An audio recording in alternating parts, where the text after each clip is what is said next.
On this week's weekly video fishing forecast, we have the latest on fishing access during this pandemic, striped bass reports from opening day, and word of cod from the East End. This and all the reports from our correspondents from around Long Island, all here at thefisherman.com.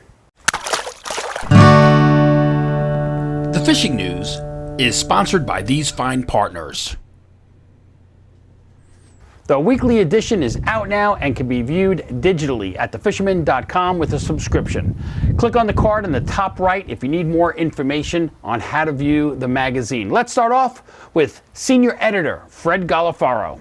Hi, Tim. Yeah, still getting lots of questions on what's open, what's not open, where the tackle shops stand, and even questions on is fishing even legal right now, and it absolutely is. There are no restrictions on fishing whatsoever, other than access is being made very difficult in some areas, primarily because most of the towns on the island have closed beaches, marinas, parks in some cases, so that's limited access. The good news is the state and state parks still remain open, so do the county parks and beaches. However, launch ramps might still be up in question. Suffolk County Parks posted something yesterday saying that marina openings will be delayed until May 1st, and no one can put boats into the marinas until then. Not sure how that affects any county launch ramps, but you'd have to call to check on that. But the state ramps are open, absolutely. I was at Capture yesterday, it was open, and right now you can see in back of me, this is Heckscher, the Heckscher Park ramp. It is open. There's a couple of cars with trailers in the lot, so a couple of guys are out.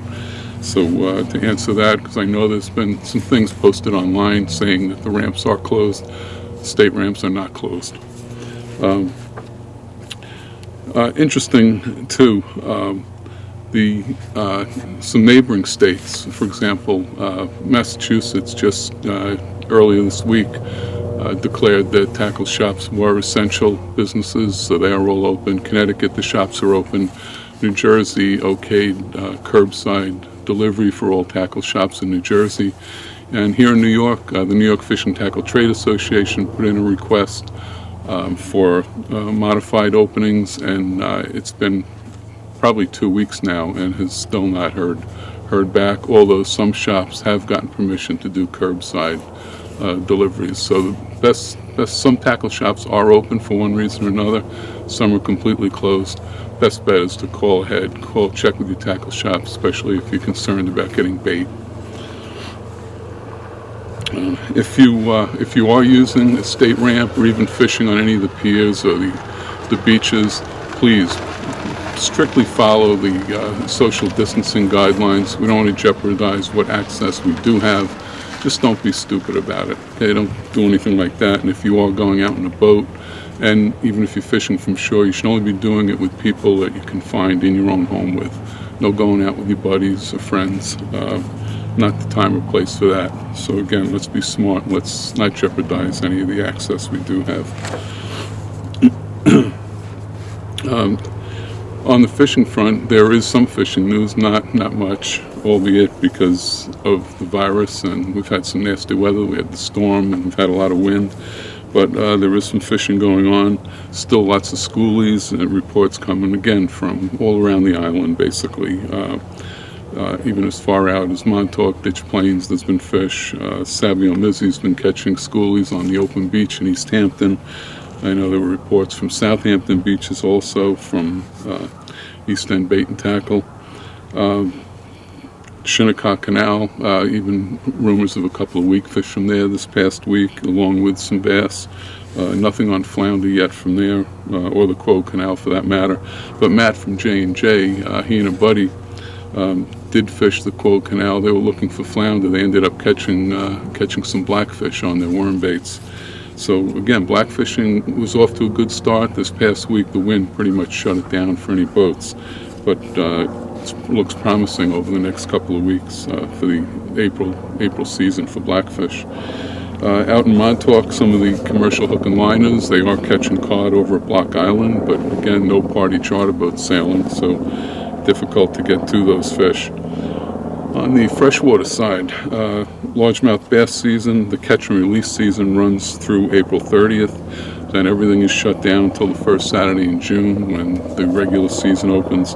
Pickerel season opens again May 1st. And trout, still a good option. And both Connecticut and Caleb Smith parks are open by reservation. Tim, back to you. Mike Dean has this report from the East End. Thanks, Tim. How you doing, everyone? Hope everyone is safe and sound. I'm out here with my first mate here, practicing our social distancing. How far we got?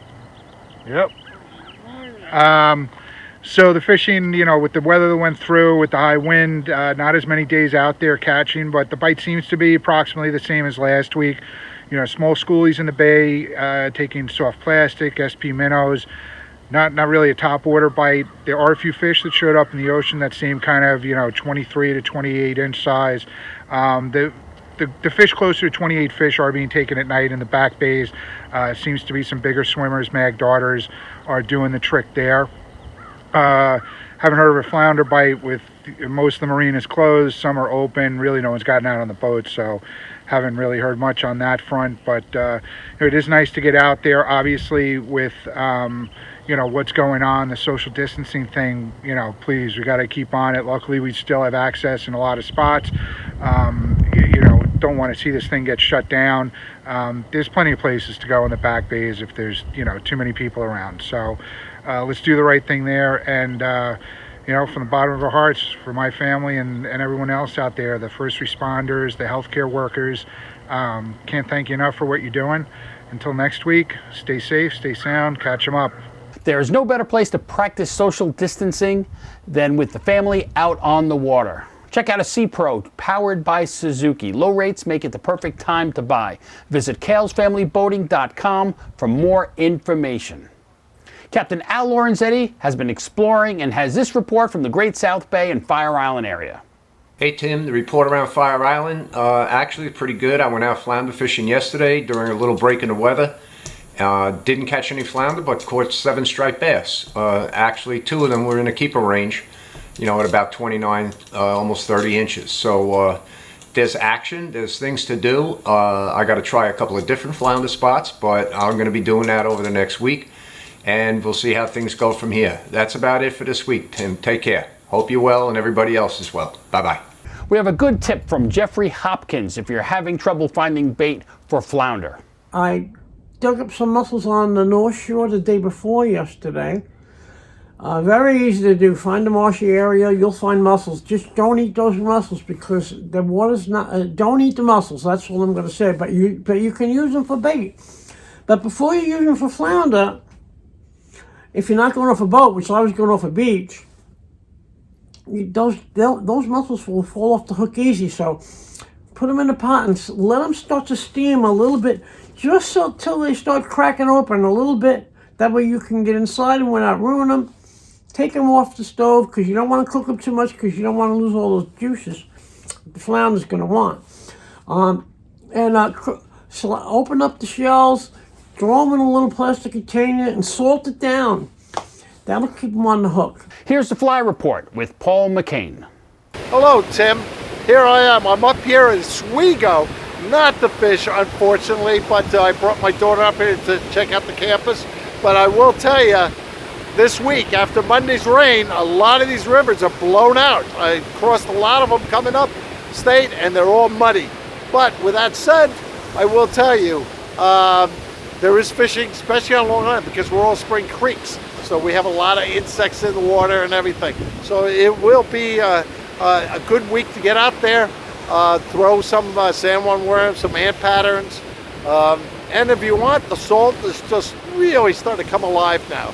So fish the back bays, fish the mud flats, using deceivers. You should hook up. There are a lot of fish around, especially in the western part of the island.